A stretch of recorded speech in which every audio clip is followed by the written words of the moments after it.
Երևանի ժամանակով զրուցաշարն է Ֆակտոր TV եթերում, բարև ձեզ մեր զրուցակից, այսօր Երևանի թատրոնի և կինոյի պետական ինստիտուտի ռեկտոր, մշակութաբան և թատերագետ Սառա Նալբանդյանն է, ողջույն Տիկին Նալբանդյան։ Ողջույն։ Տիկին Նալբանդյան, զրույցը ուզում եմ սկսել թատերական ինստիտուտի գործունեությամբ, հետաքրքիր է վերջին տարիներին ինստիտուտը կարողացավ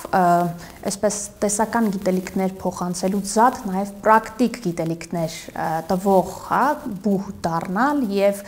գաղտնիք չէ, որ տարիներ շարունակ ինստիտուտից դուրս են եկել կադրեր, որոնք օրինակ հայտնվելով նկարման հրապարակներում հաճախ չեն կարողացել աշխատել նույն տեսախցիկների հետ, բայց ես գիտեմ, որ աշխատանքներ են տարվում այդ ուղղությամբ, որպեսզի ավելի պրակտիկ լինեն գիտելիքները, պրոդաքշնների հետ համագործակցեն եւ այլն։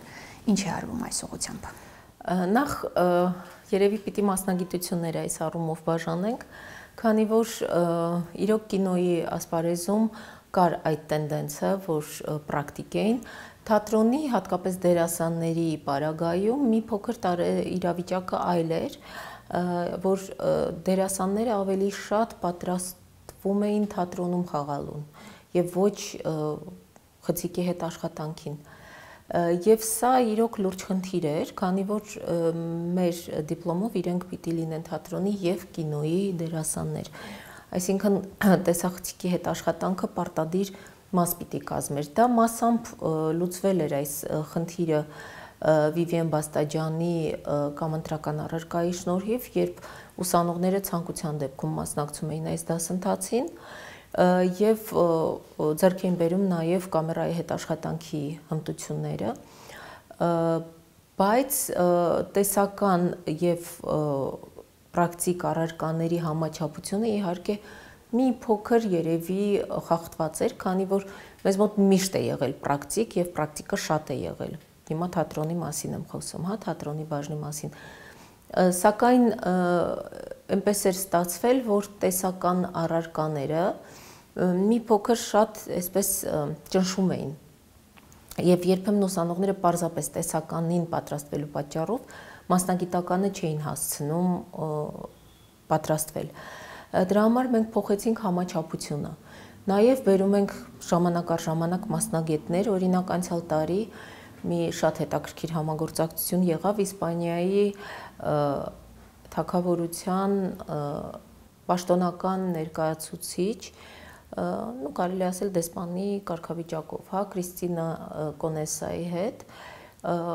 Մենք համատեղ բերեցինք մի իսպանացի ռեժիսորի, կինոռեժիսորի Էրիկ Բոադելային, ով այստեղ վարպետաց դաս անցկացրեց։ Խնդրանքս էր, որ անպայման վարպետաց դասը անցկացնի հենց խցիկի հետ աշխատանք ուղղությամբ։ Ինչու էինք ընտրել հենց այդ ռեժիսորին, քանի որ նրա ամենաառաջին ֆիլմը եղել էր հայերի մասին, Լոս Անջելեսի հայերի։ Եվ բավական այսպես հետաքրքիր, գեղեցիկ իր հայացքով տեսած ֆիլմեր ինքը կատակերգություններ, եւ Էրիկը վերցնում էր տեսախցիկը, վերցրել էր ուսանողներ օպերատորականից, ռեժիսորականից, կինոռեժիսուրայից եւ դերասանականից։ Եվ ամբողջ ինստիտուտով շրջում էին, տարբեր հատվածներում լույս էին դնում, նկարահանումներ էին անում եւ ուսանողները շատ հետաքրքրվեցին։ Այո։ Դրանից հետո մեզ մոտ եկան Ռումինիայից մի ամբողջ խումբ եկավ դերասանների ֆրանկոֆոնիայի համագործակցության շրջանակներում, եւ մենք այստեղ նույնպես առաջարկեցինք խցիկի հետ աշխատանք։ Եվ իհարկե ուսանողները, ռումինացի ուսանողները հիացած էին մեր մասնագետի աշխատանքով, Մարիամ Մանո, դերասանուհի, ով մեծ նկարահանման փորձ ունի, Մանյունյա ֆիլմում է բոլոր էպիզոդներում ինքը խաղում, Եվ իհարկե ռումինացիները հիացմունքով գնացին եւ նույնիսկ ուզում էին իրենց դասախոսից հրաժարվեին եւ համոզեին, որ կարողանային Մանոյին տանեին Ռումինիա, Բուխարեստում դասավանդելու։ Դա մեր գործընկեր բուհն է։ Ասեմ, որ խցիկի հետ աշխատանքը բոլոր գրեթե թատերական բուհերում խնդիր է։ Նույնիսկ գիքում, որը կինոդպրոց է եւ կա դերասանական բաժին, այնտեղ նույնպես այս խնդիրը ժամանակ առ ժամանակ կարող է առաջանալ, քանի որ դերասանական վարպետության հիմքը թատերական դերասանությունն է, եւ իրենք սկսում են առաջին 2 տարին սովորել հիմունքները, Ստանիսլավսկի լինի, Միխայել Չեխով լինի կամ ես չգիտեմ ցանկացած այլ տեսություն, իրենք բոլորը թատրոնի վրա են կառուցում։ Բացի այդ, բեմ դուրս գալը ավելի հեշտ է դերասանի համար կամ ուսանողի համար, քան ֆիլմում նկարահանվելը, որովհետև ֆիլմի նկարահանումը ավելի երկար process է եւ ավելի բարդ է այնտեղ հայտնվել։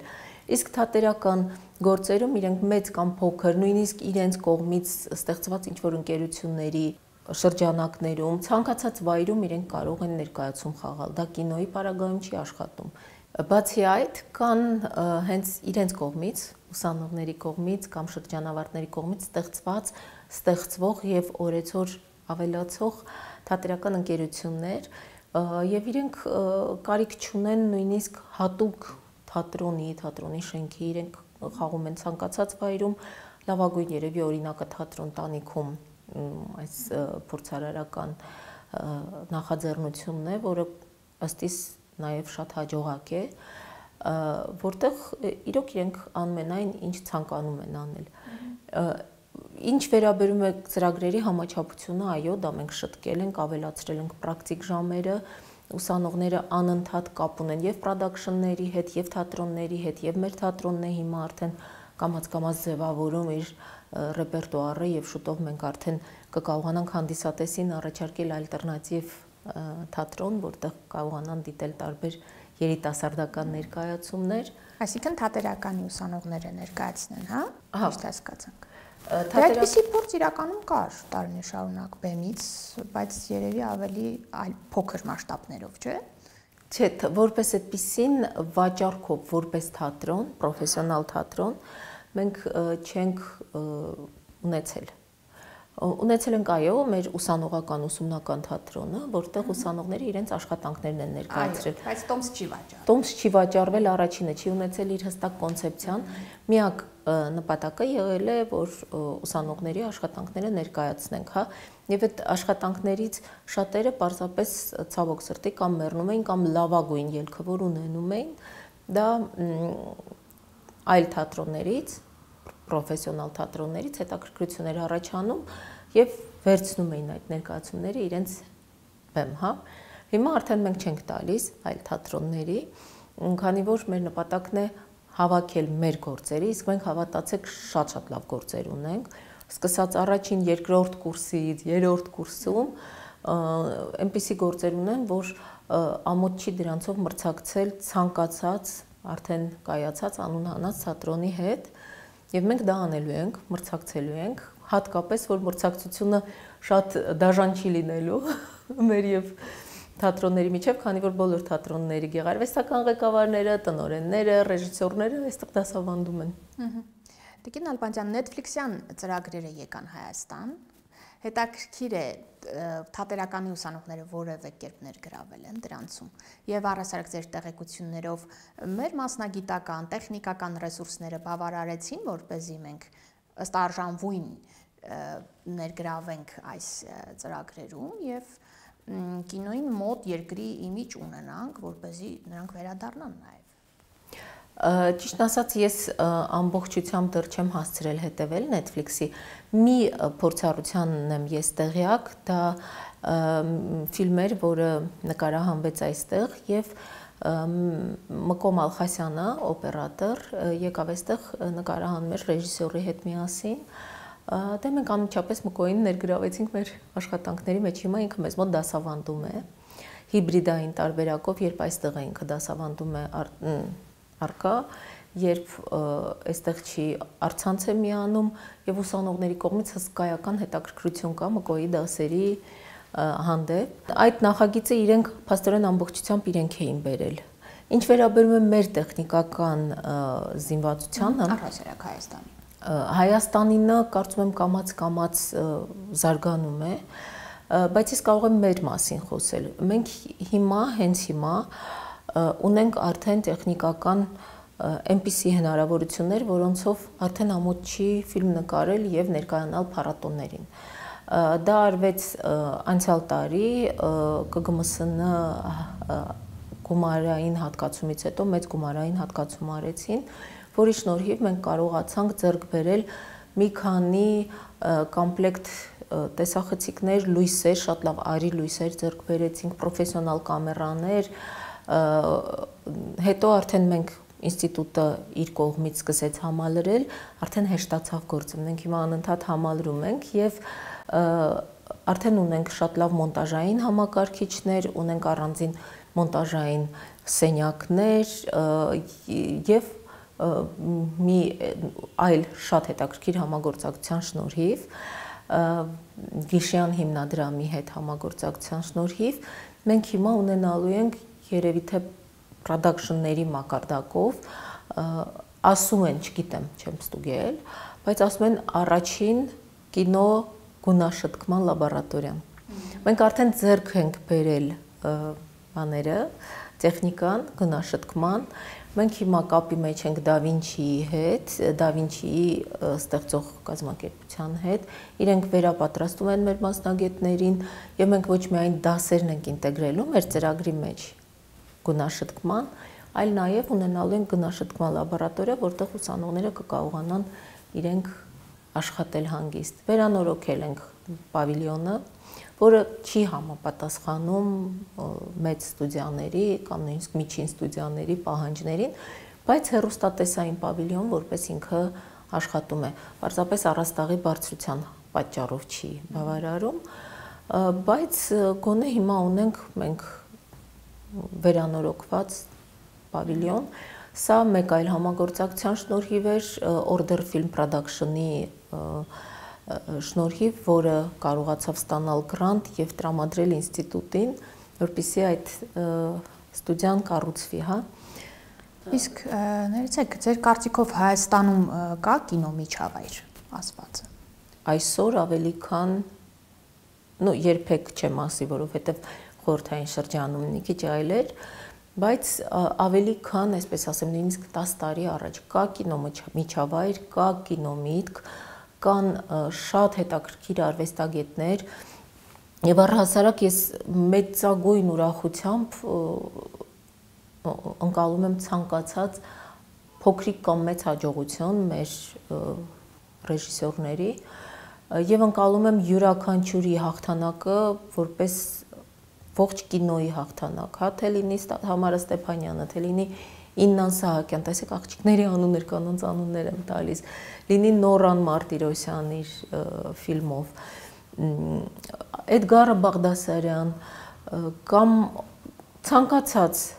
մարդ, ով կինոասպարեզում ելույթ է ունենում եւ ինչ որ մի հաղթանակ է բերում, ճանաչելիությունը մեծացնում է հայ կինոյի,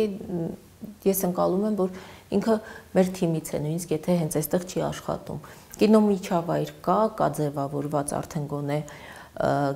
կինո շուկա Ոսկե ծիրանին կից, այդ մասին կարծեմ բոլորս գիտենք, Ոսկե ծիրանը իր գործը հրաշալի կատարում է, ճանաչելիությունը բարձրացնելով եւ արդեն հայկական նախագծերը հանգիստ կարողանում են մրցել, հա, եթե մի 10-15 տարի առաջ իրոք շատ դժվար էր հայկական նախագծեր ծրագրում ներառելը, հիմա արդեն դժվար է ընտրություն կատարելը, քանի որ շատ են եւ լավ նախագծեր ասում են, որ շատ կան։ Կինեմատոգրաֆիայի օրենքի նոր նախագիծը կինոգործիչների կողմից բավական քննադատվեց, դուք ինչ եք մտածում դրա մասին։ Անկեղծ ասած, ես քանի որ խորհրդի անդամ եմ,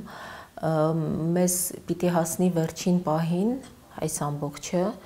ես ծանոթ եմ խնդիրներին եւ երևի թե շատ իրավունք չունեմ խոսելու, բայց ժամանակ առ ժամանակ կինոգործիչները ինձ դիմում են եւ ես որպես միջնորդ եմ հանդիսանում, հա, կինոհիմնադրամի եւ կինոգործիչների միջև, որպեսզի փորձեմ ներկայացնել խնդիրները, որոնք իրենք են տեսնում, ես ինքս աշխատում եմ կարծիք չձևավորել, որովհետև միջնորդող մարդը պիտի երկու կողմին էլ լսի եւ իհարկե դրանից ավել գործառույթ չեմ վերցնում դեռևս ինձ վրա, ամեն դեպքում փորձում եմ գոնե կոնտակտ ստեղծել։ Նախագծով արմատապես փոխվում է պետության դերը, չէ՞, աջակցողից դառնում է արդեն արտադրող։ Կարծես թե սրան էին ուղղված հիմնական քննադատությունները։ Ձեր կարծիքը զուտ այս մասով կուզեի իմանալ, երբ որ պետությունը դառնում է արտադրող, դա ինչ հնարավորություններ է ստեղծում կամ ինչ վտանգներ։ Անկեղծ ասած խոսքը այդ մասին չի, ես լավ տեղյակ եմ կոնկրետ այս խնդրին, քանի որ սա հենց առաջին խնդիրն է, որը բարձրաձայնեցին կինեմատոգրաֆիստները եւ իրենք ուրեմն կինո հիմնադրամը այլ փաստարկներ է բերում, նա չի ասում, որ պետությունը դառնում է կինոարտադրող եւ այլ կերպ է բացատրում, բայց կարծում եմ ավելի ճիշտ կլինի, որ այս հարցը տրվի հենց կինոգործիչներին, ինչպես են իրենք ընթերցում օրենքի այս կետը եւ ինչպես են մեկնաբանում կինո օրենքի մշակողները, քանի որ այստեղ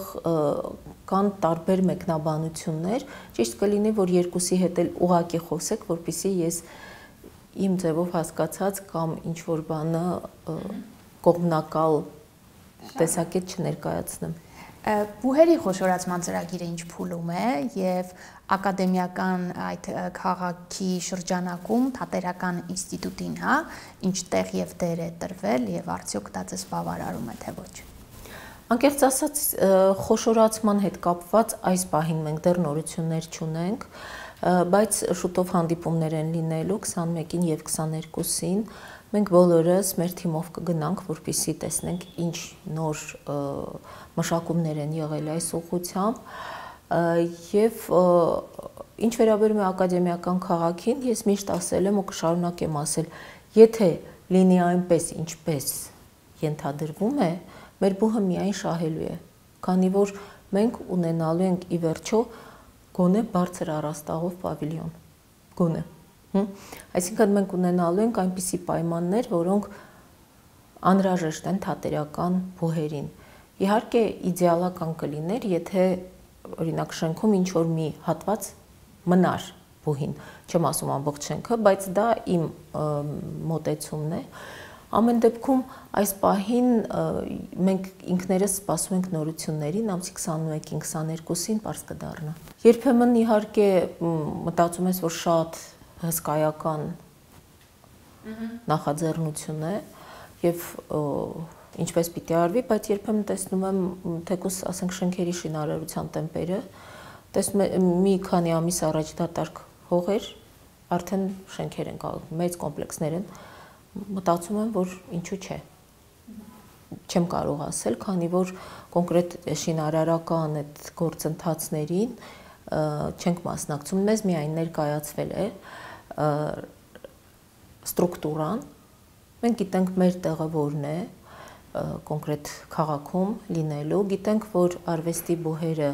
առաջնային են լինելու եւ վերջ։ Համազգային թատրոնի հետ տարիներ շարունակ այնքան եք նույն շենքում աշխատել, որ կարծես ձեր ֆունկցիաները ձուլվել են։ Ձերոնք գնում են ուսանողները այնտեղ, չէ, ինչ որ մասնակցություն են ունենում այդ process-ներին։ Այ ինչպես եք պատկերացնում, եթե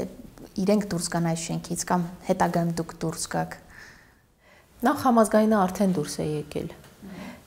Իրենք արդեն իրենց շինարարության վերջին փուլին են անցել եւ իրականում դա լավ է, որովհետեւ անկեղծ ասած այն պայմանները, որոնք իրենք այստեղ ունեին, հարիր չէր մի տեսակ իրենց արտիստներին, ես իրենց համարում եմ Հայաստանում լավագույն թատրոններից մեկը եւ իրենք իրոք արժանի են ունենալու ավելի պրոֆեսիոնալ իրենց պահանջներին համապատասխանող բեմ։ Տարիներ շարունակ, դե գիտեք, որ մեր մի մասնաշենքը տրվել է իրենց, որտեղ պիտի տեղակայվեր կինոյի բաժինը, այդ շենքը տրվել է տարիներ առաջ, վաղուց տրվել է համազգայինին, համազգայինը շատ երկար տառապանքներից հետո ի վերջո մոտեցել է արդեն վերջին փուլին, երբ շուտով շատ հուսով ենք, որ շուտով իրենք կներկայացնեն իրենց ռեպերտուարը։ Այդ սիմբիոզը, այդ համագործակցությունը չի դադարելու, քանի որ իրենք դեռ այս պահին մենք կողք կողքի ենք եւ իրենց դերասանները մեզ մոտ կխաղան, մեր երեխաները իրենց մոտ կխաղան, դա չի խզվի։ Ուրիշ բան, որ ամեն մեկս կունենա միգուցե իր առանձին տեխնիկա լույսերը կառավարելու համար, հա։ Այնուամենայնիվ այդ սիմբիոզը բոլոր թատրոնների հետ ի դեպ կա։ Նույն Մալյան թատրոնը, որը անընդհատ համալրվում է մեր ուսանողներով, եւ առհասարակ ցանկացած ռեժիսոր, հիմա օրինակ Ստանիսլավսկու թատրոնը մեր երիտասարդները ամբողջությամբ այնտեղ են։ Պատանի հանդիսատեսի թատրոն, Գոր Մարգարյանը գնաց եւ իր հետ տարավ իր շրջանավարտներին։ Այսինքն մեր ուսանողները ամեն տեղ են։ Նախկինում այնքան դժվար էր կատարվում այդ սերնդափոխությունը։ Դուք նկատել եք, որ հիմա այդ առումով առաջընթաց լինի, մեծերը զիջեն իրենց տեղը, հասկանան, որ 50-ում պետք չի Ջուլիետ խաղալ։ Այդպիսի նույնիսկ միֆեր, առասպելներ կան, չէ՞։ Կան, ցավոք սրտի միշտ չի, որ մեծերը գիտակցում են, բայց մեծ էլ կա։ Կան մարդիկ, ովքեր իրենք են պատրաստում, ես իհարկե չեմ դադարում հիանալուց Ռուբեն Բաբայանով, ով ձևավորեց ռեժիսորական դպրոց, ինքը լինելով ռեժիսոր եւ լավ ռեժիսոր, գիծիսից վերադառնալուց հետո շատ կարճ ժամանակում ձևավորեց ոչ միայն ռեժիսորական դպրոց, այլ կանացի ռեժիսուրային ճանապարհ բացեց։ Եվ այսօր դաշտում բոլոր գործող երիտասարդ կամ ոչ այդքան արդեն երիտասարդ կին ռեժիսորները մեծ մասը իրենց Ռուբեն Բաբայանի շնորհիվ են հասել, ուր հասել են։ Եվ կան նաև մարդիկ, ովքեր այո կարճում են, ասում են, ես 50 տարեկանում էլ պիտի Ջուլիետ խաղամ եւ նույնիսկ ավելի երիտասարդների դերեր կարող եմ խաղալ։ Սա խնդիր է, բայց սերնդափոխությունը անընդհատ տեղի է ունենում եւ ելի եմ կրկնում շատ թատրոններում ես տեսնում եմ մեր շրջանավարտներին։ Սկզբից աշտարակի թատրոններ, որ ամբողջությամբ մեր ուսանողներն էին,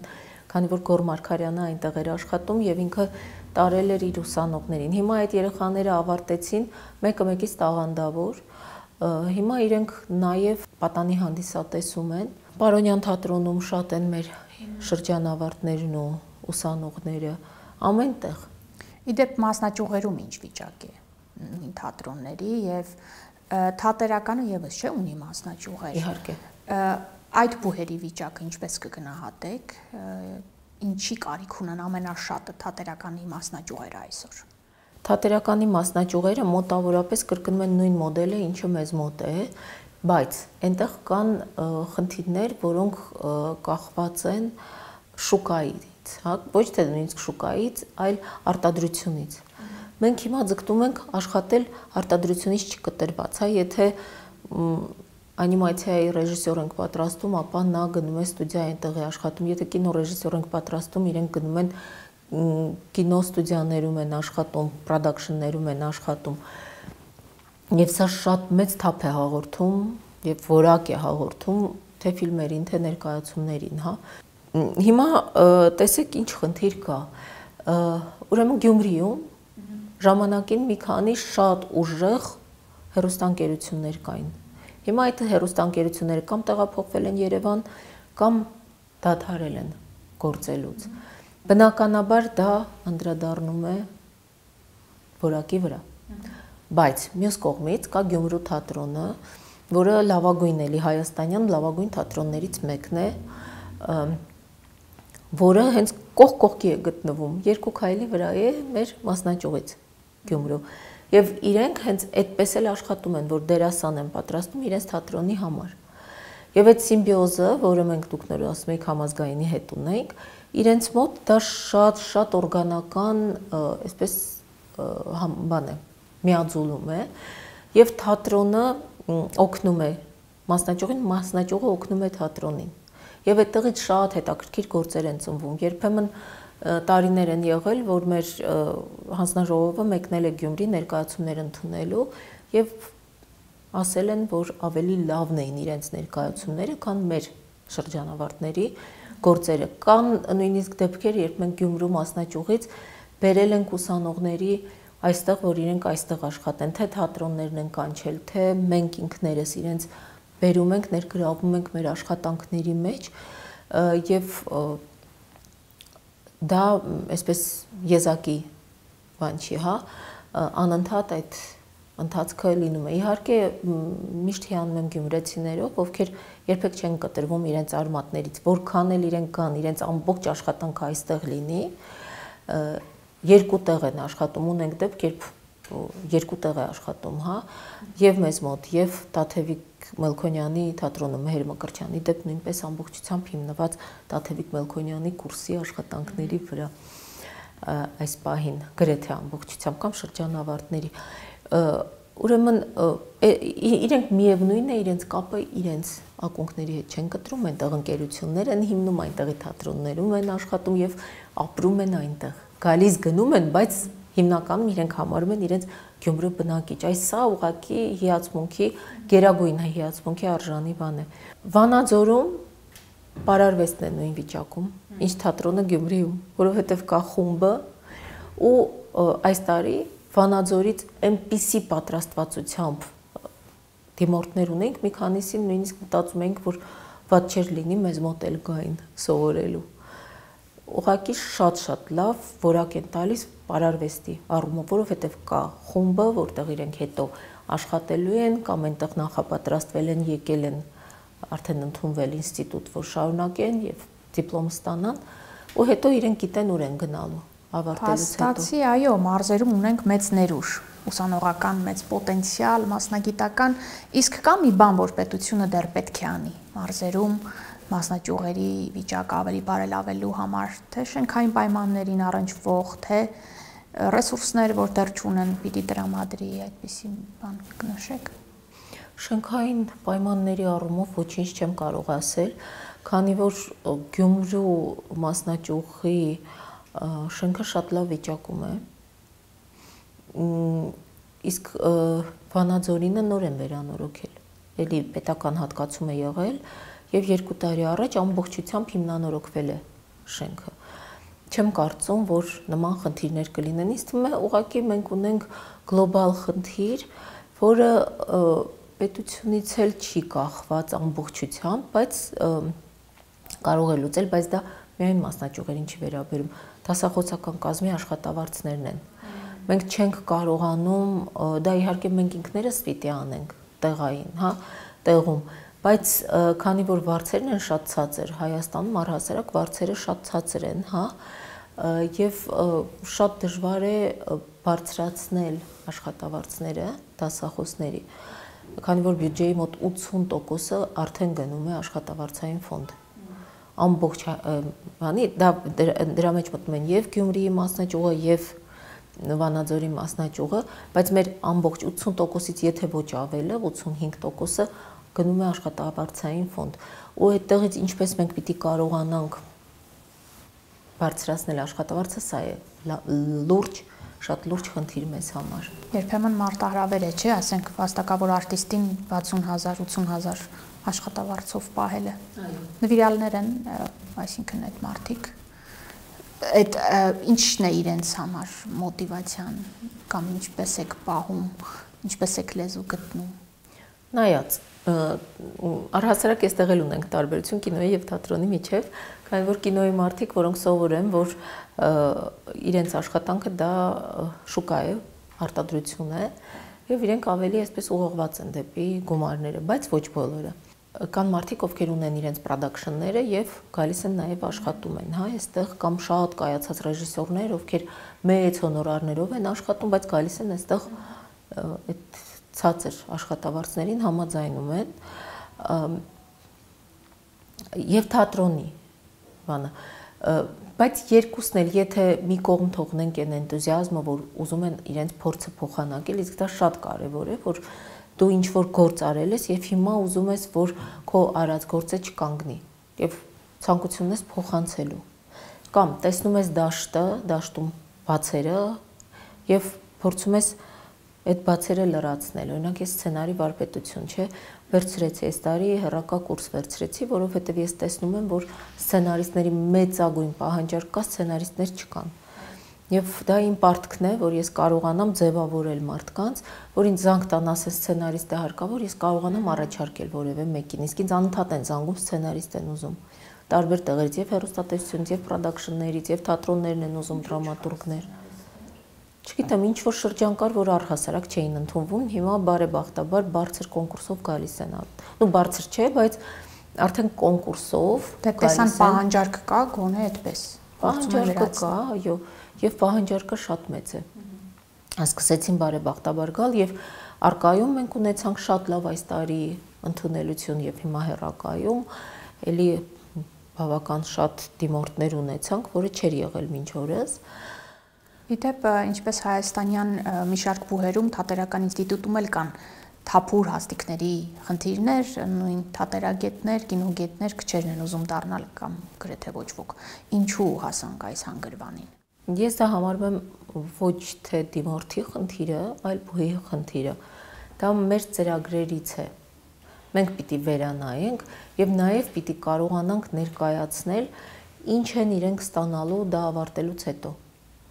Քանի որ թատերագետ որ ասում են, իրենք պատկերացնում են թերթերում լիցենզիա գրող միայն։ Եվ չեն գալիս, որովհետեւ ասում են լավ, թերթերում քանի լիցենզիա պիտի գրեմ։ Եվ շատ քիչ հոնորարի դիմաց։ Շատ քիչ հոնորարի դիմաց եւ չեն ուզում պարզապես։ Երբ մենք կարողանանք կառուցել ֆակուլտետը վերակառուցել այնպես, որ նաեւ հետաքրքրությունը առաջանա եւ մարդիկ հասկանան, այսօրվա մարդիկ չեն կարող, դա խորհրդային շրջանը չի, որ ցանկացած մասնագետ կարողանա իր տեղը կգտնի, այսպես թե այնպես իրեն գոնե պետությունը կպարտադրի, հա։ Հիմա ավելի այսպես հենց գումար վաստակելուն միտված են մարդիկ եւ բնականաբար չեն ուզում գան 4 տարի այստեղ անցկացնեն չհասկանալու համար, թե ինչ են հետագայում անելու։ Դրա համար մենք պիտի կարողանանք ճիշտ բացատրել, ինչ իրենք կունենան, ինչ կարող են աշխատել, ինչ կիրառում կա իրենց պարագայում, հա, դա նախ չի արվում, երկրորդը պիտի ծրագրերը թարմացվեն։ Մենք հիմա դրանով զբաղվում ենք։ Այդ թափուր հաստիկները աննախադեպ ինչի պատճառով առաջացան, թե տարբեր են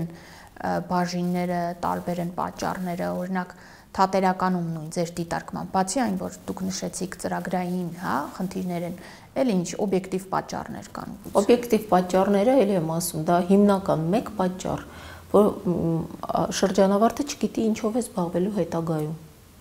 Թե թատերագիտական, թե կինոգիտական, ոչ թե հաստիկներ, այլ ուղղակի թափուր մնացող տեղեր։ Այս տարի դեպ մենք ունեցել ենք դիմորդ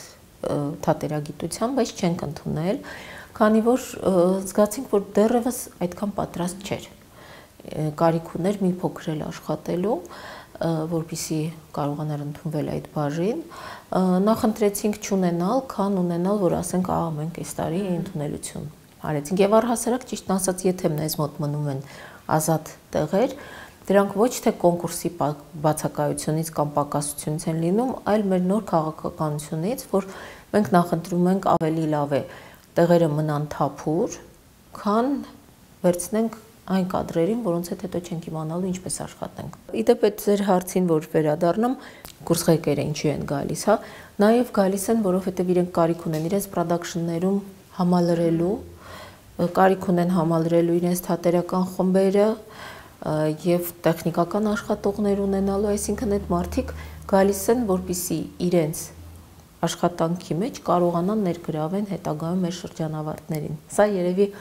գլխավոր պատճառներից երկրորդն է, առաջինը իհարկե էնտուզիազմը։ Շնորհակալ եմ։ Նույնպես։ Իսկ ես հիշեցնեմ, որ Երևանի ժամանակով զրուցաշարներ Ֆակտոր TV եթերում կհանդիպենք